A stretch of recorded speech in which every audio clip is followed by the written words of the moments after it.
Shalom Elohim. Shalom ya. Tuhan memberkati kita semua ya. Kembali ibadah di Polda Sumatera Utara. Ibadah rutin setiap Minggu dan Kamis. Ya, saya menjumpai saudara, ada yang baru, ada yang sudah wajah-wajah lama. Jadi saya sudah katakan tadi bahwa di penjara pun itu gereja. Di tahanan apapun, di tempat yang paling kotor pun itu bisa jadi gereja. Jadi jangan seperti kita gereja ortodoks, seolah-olah di gereja itulah yang kudus, di luar gereja itu tempat-tempat kotor dan maksiat. Yang menjadi persoalan adalah, hadirkah Tuhan di tempat maksiat? Itu pertanyaan. Tidak semua orang bisa menjawab benar, seolah-olah dia hanya di tempat-tempat rumah ibadah. Tidak. Di lubang cacing pun dia hadir. Di dalam perutmu, di dalam cacingnya ada perutmu pun dia bisa hadir. Bayangkan. Langit dan bumi kepunyaannya. Karena dialah yang menciptakannya. Ini apa ini? Katakanlah saya cipta, suka-suka saya kan dengan ini. Tuhan juga begitu. Jadi karena Tuhanlah pencipta langit dan bumi, saudara harus berserah. Tadi pagi saya share ke beberapa kawan saya di WA. Saya singgung masalah ulang tahun. Sekali-sekali saya minta uang untuk penginjilan. Terus saya bilang, tatkala kau ulang tahun, suka dan duka, sehat dan sakit, rugi dan untung, ingat Tuhan, muliakan Dia dengan hartamu. Saya singgung beberapa referensial kitab. Jadi saya tertarik mau bicara tentang harta sama saudara. Karena tadi pagi saya singgung masalah, saya sudah masukkan ke beberapa WA, sudah mereka baca. Karena sekali-sekali memang dana penginjilan pun sudah kosong ya. Sudah mulai habis dan memang sudah habislah. Jadi tanpa dukungan daripada orang-orang di luar kami tidak bisa kemari. Saya tidak bisa ke semua Sumatera Utara ini, di luar Sumatera Utara bahkan ke Pulau Jawa. Itu uang-uang yang cinta sama saudara. Ya. Itu saya bilang tadi di WA group, banyak itu bahkan di Japri. Jangan lupa Matius 25 ayat 31 sampai 46. Buka nanti situ. Yang belum pernah baca silakan buka. Tapi nanti habis waktu kita. Ingat aja di situ. Matius 25 31 sampai 46. Di situ disinggung saudara tentang penjara dan rumah sakit. Ya, maka itu Yesus mengatakan, dia sendiri mengatakan bahwa yang layak masuk surga itu adalah orang yang mengunjungi penjara dan yang mengunjungi rumah-rumah sakit. Ya. Jadi betapa berharganya saudara yang di penjara ini di mata Tuhan. Keras saya dengar. Yang walaupun yang orang nggak dengar, tidak ikut ibadah, ini khotbah saya kebanyakan umum. Biar semua orang terima ya. Ya, walaupun beda agama tapi khotbah-khotbah secara umum, ya, mereka suka.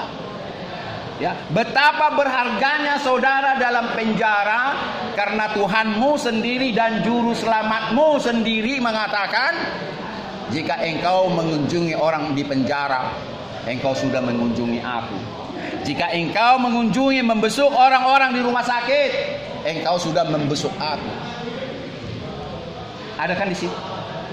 Ayat 31 sampai 46. Terlalu lama saya sebut itu, tanpa saya baca sudah tahu saya isi.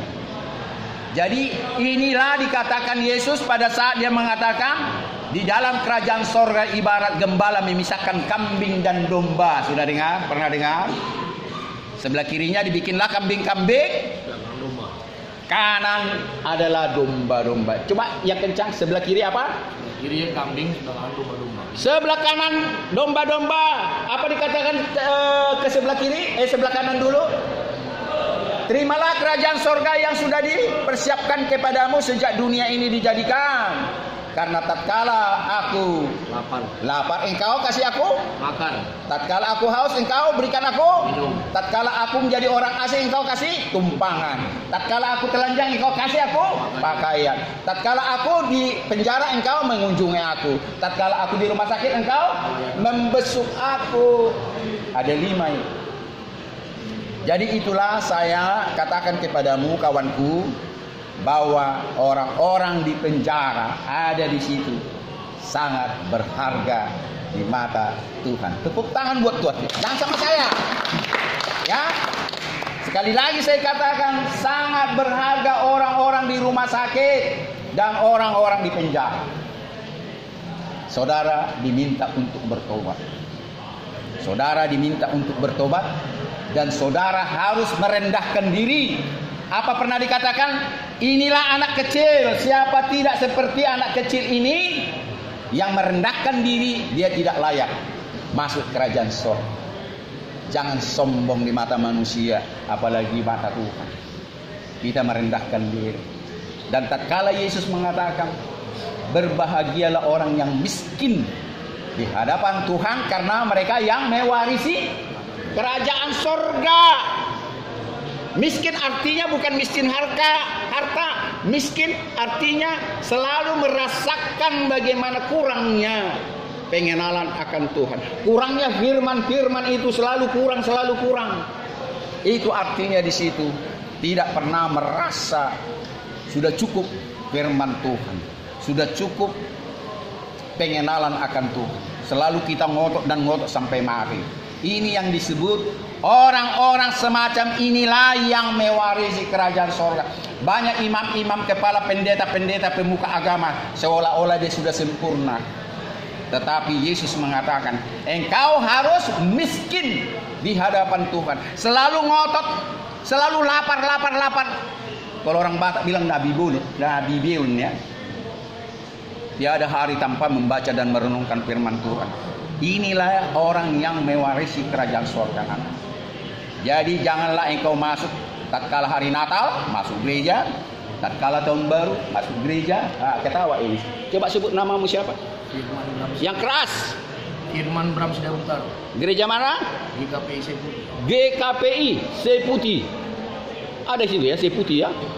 Di Jalan Mistar apa? Oh, Mistar ya, dekat rumah saya itu. Saya dulu HKBP Seputi. Ya, saya dulu HKBP Seputi, saya lewatin dulu Jalan Mistar kan? Iya. Ya, saya ditangkap Tuhan tatkala sebelum masuk NHKBP. Saya ditangkap Tuhan umur 19 tahun. Kelas 2 umur berapa itu? 18 ya? 18. Sudah marjanita saya di HKBP. Padahal saya belum CD. Belum, jangan mendaftar aja belum. Itu syarat gereja kita itu sama dengan GKPI, HKI, HKBP. Itu belum dewasa firman Tuhan, belum dewasa kalau belum CD. Saya belum di CD, saya sudah khotbah, bayangkan. Aneh kan? Tapi nyata. Inilah pendeta botak ini yang tidak pernah bosan-bosannya masuk penjara, keluar penjara. Ya, ada banyak menyalahartikan saya. Tujuan saya katanya melayani penjara, mencari uang. Memang saya cari uang untuk Anda. Ya, karena pelayanan saya perlu akomodasi, perlu transportasi. Ya, di rekening saya nggak ada itu 200.000, paling ada 100.000 sekarang gitu. Ya bagaimana saya dengan 100.000 pergi keluar kota kemana-mana? Ya kebanyakan itu Sumatera Utara lah. Ya, yaitu uang-uang orang yang memberikan persembahan untuk masuk ke penjara-penjara lewat uangnya itu. Mereka nggak sempat, ya saya sempat. Ya, jadi sekali lagi sebelum kita berdoa pembukaan saya katakan bahwa saudara sangat berharga di mata Tuhan. Amin. Sangat berharga di mata Tuhan. Orang yang rendah hatinya, yang miskin di hadapan Tuhan. Karena mereka lah yang mewarisi kerajaan surga. Kita berdoa. Tuhan Elohim, Bapa di sorga, El Sebaut, pencipta langit dan bumi. Ibadah rutin Tuhan di Polda Sumatera Utara ini, seberapapun kami Tuhan ikut ibadah di sini. Kami percaya bukan hanya kerinduan kami Tuhan ikut ibadah di sini bersama hambamu Daniel Pardede, bersama hambamu Dr. Linggom Simanjuntak di sini hadir di penjara Polda Su ini. Ya Tuhan, tiadalah kami bisa melihat wajah-Mu, tiadalah kami bisa melihat kerajaan-Mu, tiadalah kami bisa mendengar suara-Mu tanpa Engkau melakukan penyucian sama kami Tuhan. Karena itu saat ini, sebelum kami masuk dalam ibadah pokok Tuhan, mendengarkan dan merenungkan firman-Mu Tuhan, bernyanyi dan berdoa lagi nantinya, Sucikan hati dan pikiran kami, jiwa dan batin kami. Segala dosa dan laknat dan perbuatan kami Tuhan, mohon pengampunan dosa kepadamu. Nanti kami Tuhan akan jujur mengaku segala dosa dan pelanggaran kami kepada sesama manusia, terlebih kepadamu. Tetapi Tuhan, awal ibadah ini kami minta penyucian-Mu, agar kehadiran-Mu Tuhan kami bisa melihat-Mu, agar dalam ibadah ini Tuhan kuasa-Mu nyata merangkul kami, melawat kami tanpa terkecuali. Termasuk juga Tuhan melawat semua orang-orang yang ada di sel ini, melawat dari Kapolda Sumatera Utara, Wakapolda dan semua Kasat dan Kanit, bahkan polisi terendah sekalipun. Lawat mereka hari ini seperti Engkau melawat kami. Berkati mereka seperti Engkau memberkati kami. Berkati saudara kami seperti Engkau juga memberkati kami. Biarlah Tuhan lewat penjara ini gereja-Mu dicanangkan di sini, karena di segala tempat Engkau hadir. Karena itu Tuhan, kami percaya orang Israel menyebut Engkau El Sama, Elohim Sama, di mana Tuhan hadir di semua tempat, bahkan di tempat-tempat kotor sekalipun. Sekali lagi Tuhan, hadirlah Engkau di hati kami, pikiran kami. Hadirlah Engkau di ibadah kami saat ini. Dalam nama Bapa, Anak, dan Roh Kudus. Haleluya. Amin. Ya, kita bernyanyi dulu. Mungkin saudara tidak pernah mendengarkan lagu itu, bisa mengikutinya ya. Apa yang dicari orang, 3 ya. Apa yang dicari orang, uang. Apa yang dicari orang, uang. Apa yang dicari orang pagi, siang, hingga petang, uang, uang, uang, bukan Tuhan Yesus. Ulangi sekali lagi. Apa yang dicari, yang keras, uang. Apa yang dicari, yang keras, uang. Apa yang dicari pagi, siang, hingga petang, apa? Uang, uang, uang, bukan Tuhan Yesus. Siapa yang dicari Yesus? Siapa yang dicari Yesus? Siapa? Saya. Ulangi. Siapa yang dicari Yesus? Siapa? Saya. Siapa yang dicari Yesus pagi, siang, hingga siapa? Saya. Bukan orang yang berdosa. Kita ulangi dari pertama. Apa yang dicari orang, uang. Apa yang dicari orang, uang. Apa yang dicari orang pagi, siang, hingga petang, uang, uang, uang, bukan Tuhan Yesus. Siapa yang dicari Yesus? Siapa? Saya. Siapa yang dicari Yesus? Saya. Siapa yang dicari pagi, siang, hingga petang? Saya. Orang berdosa. Orang yang berdosa. Itu kan enak sekali, sampai kita kakek-kakek lagu itu harus kita nyanyikan, jangan hanya sekolah minggu. Inilah kegagalan banyak orang-orang tua. Kalau sudah orang tua, bahkan kakek-kakek, gak dinyanyikan lagi lagu sekolah minggu. Betul kan? King Kong badannya besar. Ayo. King Kong badannya besar, tapi aneh kakinya pendek. Lebih aneh binatang bebek, lehernya panjang, kakinya pendek. Haleluya. Haleluya. Tuhan Maha Kuasa, El Shaddai. Haleluya. Tuhan Maha Kuasa. Jadi bayangkan wajahmu tatkala sekolah minggu. Berubah enggak hidungmu? Itu juga ya kan? Kupingmu berubah, matamu berubah, hatimu. Cuma waktu-waktumu, pergaulanmu yang berubah. Seharusnya semakin dewasa, semakin langgenglah kita, semakin akrab dengan Tuhan. Anak sekolah minggu aja menari-nari. Kenapa? Sudah orang tua tak mau lagi menari-nari sama Tuhan. Saya sering kritisi gereja semacam ini. Jangan lupakan lagu sekolah minggu. Karena pada saat saudara dan saya lah di sekolah minggu, Tuhan mulai memanggil kita. Kenapa lupa sahabat kita yang mula-mula? Sampai tua dia adalah sahabat yang setia. Jadi caraku waktu sekolah minggu, kiranya jangan berubah kelakuanmu. Yang penting yang dulu kekanak-kanakan, setelah dewasa jangan lagi kekanak-kanakan. Baca nanti di pertama Korintus 13, tolong buka. Ya. Judulnya kasih. Pertama Korintus 13. Pertama Korintus 13. Sekalipun aku dapat berkata-kata dalam segala bahasa manusia dan bahasa malaikat. Yang cepat, terus. Tapi jika aku tidak mempunyai kasih, terus. Aku sama dengan gong yang berkumandang. Dan canang yang bergerincing. Terus. Sekalipun aku mempunyai karunia untuk bernubuat, dan aku mengetahui segala rahasia dan memiliki seluruh pengetahuan, dan sekalipun aku memiliki iman yang sempurna untuk memindahkan gunung, tetapi jika aku tidak mempunyai kasih, aku sama sekali tidak berguna. Terus. Dan sekalipun aku membagi-bagikan segala sesuatu yang ada padaku, bahkan menyerahkan tubuhku untuk dibakar, tetapi jika aku tidak mempunyai kasih, sedikit pun tidak ada faedahnya bagiku. Terus. Kasih itu sabar. Perhatikan, kasih itu sabar. 2. Kasih itu murah hati. 3. Ia tidak cemburu. 4. Ia tidak memegahkan diri. 5.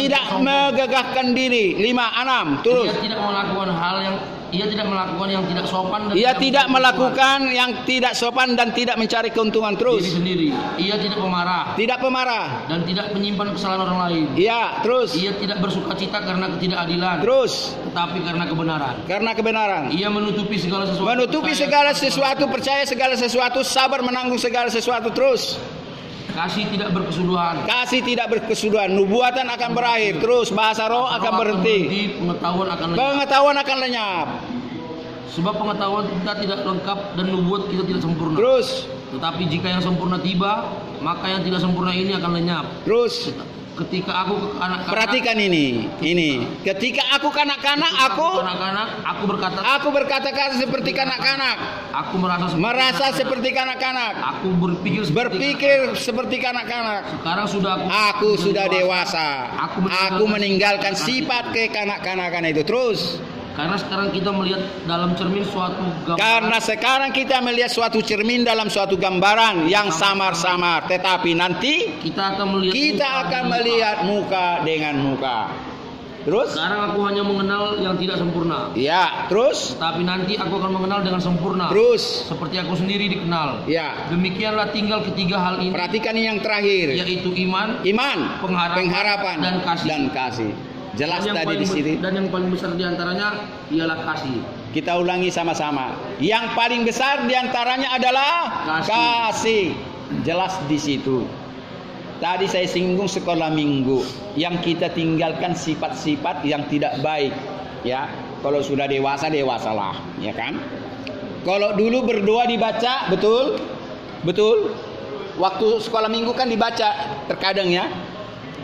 Kalau saudara sudah dewasa, buat apa saudara baca doamu? Ini sering saya khutbahkan ini. Tidak ada ampuhnya itu. Kalau saudara naik sepeda, berapa rodanya? 4.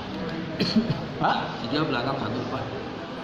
Iya, kurang lengkap waktu anak-anak. Kalau sekarang 2 kan? Waktu anak-anak 4 kan? Sekarang mau Anda pakai 4. Jatuh malah kan? Jatuh kan? Jadi nggak susah-susah. Itulah gambaran kalau saudara sudah dewasa. Tak perlu saudara baca lagi doamu kawan. Ngomong aja. Kenapa saudara dari tadi pagi sampai sekarang komunikasi tidak disetting kemarin? Tidak kan? Janjian dulu kita ngomong mulai besok pagi ini. Mana ada ngomong berdasarkan settingan? Kan nggak janjian dulu. Bebas. Kok sama Tuhan yang hidup, maha mendengar, maha melihat, maha tahu, kita catat-catat dulu. Ini sering saya kritisi orang yang berdoa sama Tuhan, dibaca-baca doanya. Jijik saya kira dia. Yang kau kiranya aku patung, yang kau kiranya aku pohon besar, lembah dan gunung, atau halilintar, ngomong aja anakku, katanya. Jadi mulai sekarang kalau saudara sudah tahu kebenaran itu, berdoalah kepada Tuhan apa adanya. Amin. Amin. Amin. Tepuk tangan dulu sama Tuhan yang saudara sudah tahu arti sebuah doa. Yakin saya tidak manjur doamu kalau itu juga kau baca kemarin, itu sekarang, itu besok. Baca nanti di Ratapan 3, cepat. Ratapan 3 ayat 22. Yang cepat. Waktu Tuhan. Dengarkan, tak berkesudahan kasih setia Tuhan, tak habisnya rahmatnya. Terus Selalu baru setiap pagi, besar setiamu Tuhan. Tak berkesudahan kasih setia Tuhan, tak habis-habisnya rahmatnya. Selalu baru setiap pagi, besar setiamu Tuhan. Tuhan sendiri memberikan Anda rahmat, pertolongan, kasih karunia apapun baru yang segar. Sama Tuhan Anda baca-baca yang sepotong ini doa yang basi. Amin. Jangan ikuti gerejamu dalam engkau menggantungkan iman untuk selamat. Gereja hanya membantu itu. Kalau ada gereja mengajarkan itu, jangan ikutin itu. Ini Anda ikuti Alkitab. Karena Tuhan itu hidup. Berpikirlah Anda, kalau Tuhan itu ngapain saya baca-baca. Dan bandingkan Ratapan 3 ayat 22 tadi. Kalau Tuhan yang baru kok tiap hari kok sama Tuhan itu aja. Makanya gereja harus mereformasi, termasuk ibadahmu. Ibadahmu harus reformasi yang baru setiap hari sama Tuhan. Jangan itu aja doamu. Apalagi orang banyak Kristen tunggu makan baru berdoa, tunggu tidur berdoa, tunggu berangkat baru. Di jalan aja naik sepeda motor kita bisa berdoa kok. Doa itu roh, tidak usah libat tangan kawan, tidak usah tutup mata ditabrak mobil kau nanti. Sambil jalan kau bisa berdoa kok. Tuhan tidak melihat tubuhmu berdoa, yang berdoa adalah rohmu, bukan tubuhmu. Ini harus saudara dapatkan kebenaran. Yang berdoa rohmu. Ya. Kalau roh ya tidak perlu badan kita nih, ya memang perlu seperti tepuk tangan, memuji Dia, betul. Tetapi yang terutama rohmu, makanya dalam segala hal, dalam segala waktu engkau bisa berdoa sama Dia. Katakan. Mau panjang doa, mau pendek sambil naik sepeda motor. Saya sering lakukan itu. Ratusan kilometer saya menginjil di dalam sepeda motor, saya bernyanyi, saya berdoa. Makanya tidak pernah capek-capeknya saya. 300 lebih kilometer saya jalani pulang pergi. No problem buat saya. Artinya kawan, karena kekuatan itu bukan dari roti dan minuman saja. Kekuatan dari firman Tuhan yang memberikan kekuatan lebih dari apa yang kita makan dan minum. Amin. Saudaraku ini tidak berubah sampai sekarang. Minimal ada 5 kali kita jumpa ya. Ada ya, matanya tidak pernah berkedip. Ini luar biasa. Minimal 5 kali. Saya perhatikan tunduk sekalipun tidak, matanya itu terus memandang saya. Saya tahu ini diberkati Tuhan. Amin. Amin. Kau ada kerinduan untuk jadi penginjil? Amin. Kalau Jack Marpaung ditangkap di penjara, saudara juga bisa ditangkap.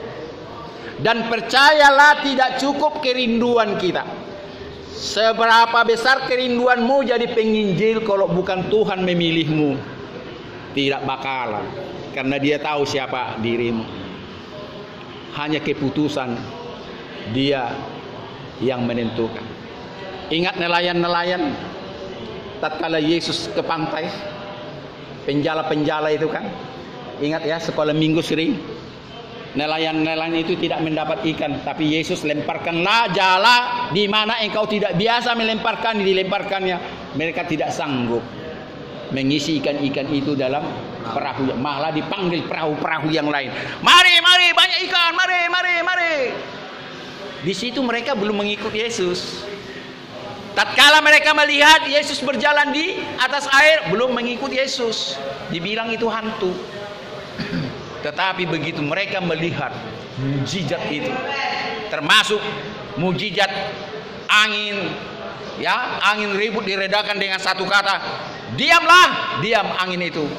Dan terakhir, kalau kalian mau mengikut aku, tinggalkanlah pekerjaanmu, engkau akan kujadikan penjala orang, bukan penjala ikan lagi. Jadi bukan hanya kerinduan kita, Tuhan tahu penjala-penjala ikan itu layak muridku. Tapi ditanyakan lagi, maukah kalian? Tapi tinggalkan pekerjaanmu, tinggalkan, ikutlah, ikut. Jadilah murid-murid yang Yesus, yang saudara bisa lihat di Alkitab itu. Itulah ke-12 muridnya itu. Latar belakangnya orang-orang jahat itu, kawan. Coba kalian ke Pagurawan sana. Di pantai-pantai itu jarang itu orang baik-baik nelayan. Baik-baik dalam arti kebanyakan mereka habis apa, menjudinya itu, mabuk-mabuk kebanyakannya. Walaupun memang banyak bagus juga. Sama tukang becak kebanyakan kan nggak benar ya. Ya saya nggak merendahkan nelayan dan tukang becak. Ya, tidak lepas dari togel, mabuk ya. Itulah manusia yang paling rendah tingkat sosialnya, ekonominya. Dan saya tidak katakan semua, jangan salah.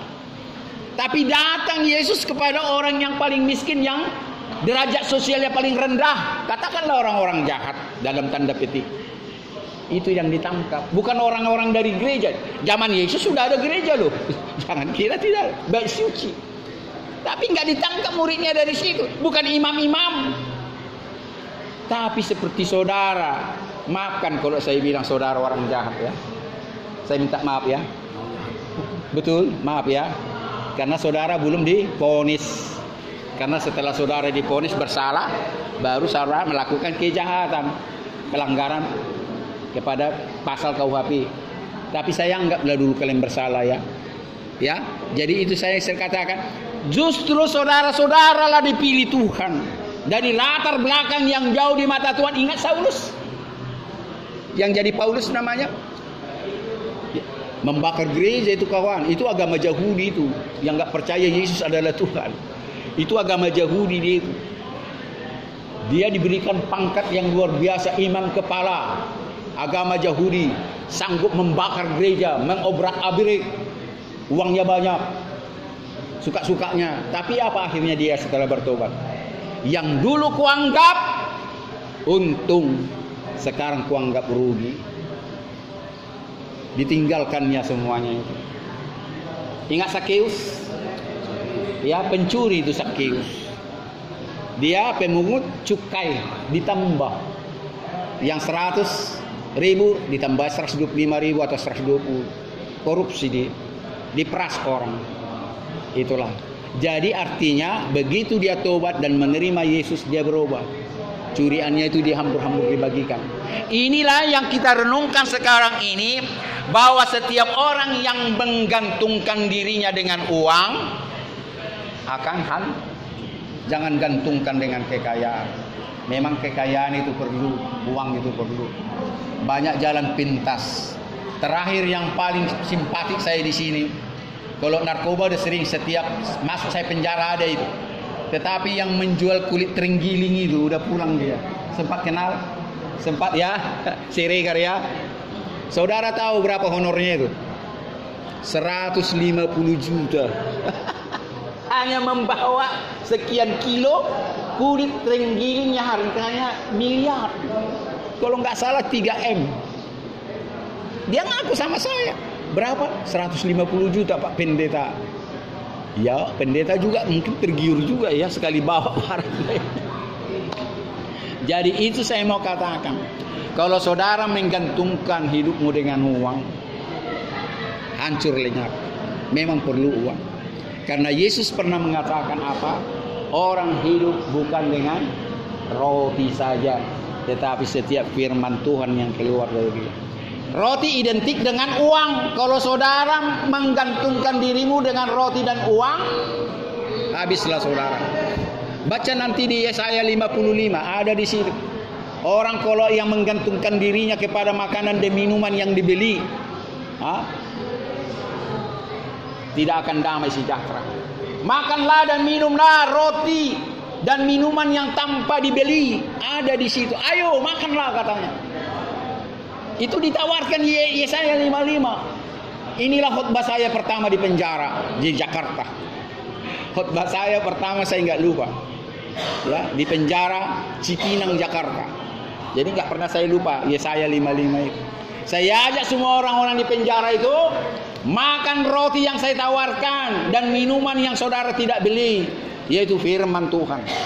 Sedangkan roti dan minuman yang saudara beli itu tidak berarti apa-apa.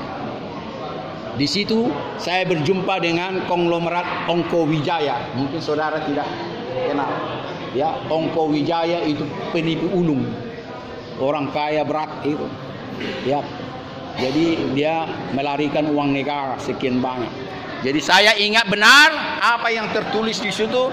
Ayo mari makanlah dan minumlah dengan tanpa uang bayaran, yaitu firman Tuhan yang disampaikan kepadamu. Sedikit lagi sebelum kita masuk ke sesi kedua, saya harus katakan apa? Saya ulang-ulangi. Memang roti dan uang itu perlu di dunia ini. Tetapi kalau engkau gantungkan roti dan uang, kau anggap itu dewamu, karena firman Tuhan dikatakan apa? Di mana hartamu berada, disitulah pikiranmu, jiwamu. Engkau selalu mengingat-ingat harta dan kekayaanmu itu. Ingat istri Lot? Khotbah saya terakhir saya singgung itu. Istri Lot jadi tiang garam karena apa? Dia menoleh ke belakang padahal sudah dilarang firman Tuhan jangan lihat ke belakang. Dia ingat hartanya yang banyak di Sodom dan Gomora itu. Ya, karena inilah dewanya, inilah Tuhannya hartanya. Dia kira dia bisa melakukan segala-galanya lewat hartanya itu. Tatkala ditinggalkan Sodom dan Gomora, dia lihat ke belakang, jadilah dia tiang garam ya. Jadi itu jangan gantungkan hidupmu ya kepada uang, walaupun uang itu perli dan makanan itu. Tapi gantungkanlah hidupmu dengan imanmu, iman pengharapan dan kasih. Tadi kita sudah baca pertama Korintus 13 yang terakhir, yaitu ayat keberapa itu? Ayat yang ke-13 dari pertama Korintus 13 itu. Yang terakhir adalah iman, pengharapan dan kasih. Ini pun berasal dari Tuhan. Saudara beriman, jangan kira itu hasil usahamu. Amin. Betul. Saudara beriman kepada Dia, bukan hasil usahamu sendiri. Sedangkan iblis juga beriman kepada Tuhan. Dia beriman kok, engkau adalah pencipta langit dan bumi, engkau adalah putra Tuhan, putra tunggalnya. Beriman. Iblis beriman kok kepada Yesus sebagai Tuhan dan juru selamat. Cuma bedanya apa? Bedanya iblis dengan saudara apa? Iblis tak mau mengikut dia. Kalau orang mau selamat ke surga harus mengikut dia. Tidak cukup beriman, tidak cukup setia. Tidak cukup saudaranya Kristen setia sampai mati beragama Kristen, percaya dia adalah Tuhan dan juru selamatmu. Si iblis pun demikian, iblis juga demikian. Yang membedakan adalah mengikutnya. Mengikut dia artinya saudara harus rela berkorban, karena Yesus juga rela berkorban demi dosa dan umat manusia, dari umat manusia. Jadi artinya bagaimana saudara rela berkorban? Pernah saya kasih khotbah di sini itu. Bagaimana artinya saudara rela berkorban atau mengikut Yesus? Mengampuni orang yang bersalah kepadamu. Jelas saudara benarnya, tapi saudara tidak membalas kejahatan dengan kejahatan, tapi kalahkanlah kejahatan dengan kebaikan. Inilah mengikut Yesus. Ya. Janganlah dulu membaca, merenungkan firman Tuhan terlalu jauh. Yang paling cetek aja, saudara harus mengampuni orang bersalah kepadamu, memberkati musuhmu, ya, memberkati barang-barang yang dicuri orang, tidak mengikuti. Mulutmu kau jaga, kuduskan mulutmu. Ya, ingat lagu sekolah minggu sebelum saya tutup yang pertama ini, lagu sekolah minggu. Hati-hati gunakan matamu. Ayo 3 ya. Hati-hati gunakan matamu. Hati-hati gunakan matamu. Karena Yesus di surga selalu lihat ke bawah. Hati-hati Gunakan kupingmu. Hati-hati gunakan kupingmu. Cepat. Hati-hati gunakan kupingmu. Karena Bapa di surga selalu lihat ke bawah. Hati-hati gunakan kupingmu. Hati-hati tanganmu. Hati-hati gunakan tanganmu. Hati-hati gunakan tanganmu. Karena Bapa di surga selalu lihat ke bawah. Hati-hati gunakan tanganmu. Apalagi mulut tadi sudah? Belum. Hati-hati gunakan mulutmu. Hati-hati gunakan mulutmu. Karena Bapa di surga selalu lihat ke bawah. Hati-hati gunakan mulutmu. Waktumu. Hati-hati gunakan waktumu. Hati-hati gunakan waktumu. Karena Bapa di surga selalu lihat ke bawah. Hati-hati gunakan waktu. Hartamu. Hati-hati gunakan hartamu. Hati-hati gunakan hartamu. Karena Bapa di surga selalu lihat ke bawah. Hati-hati gunakan hartamu. Kita masuk sesi yang kedua ya. Sesi yang penutup.